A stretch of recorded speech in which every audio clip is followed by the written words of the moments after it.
Ang pinaka-importante pong elemento ng employer-employee relationship, yung control.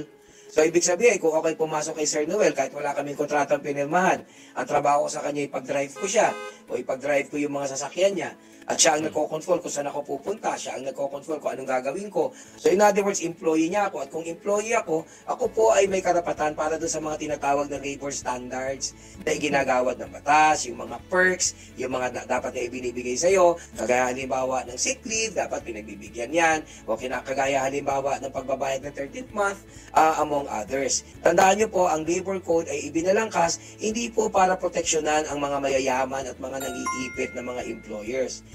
Ang ika nga ay kapakanan ng mga manggagawa na kadalasan sa relasyong umiiral sa pagitan ng employer at employee ay madalas na nadedehado.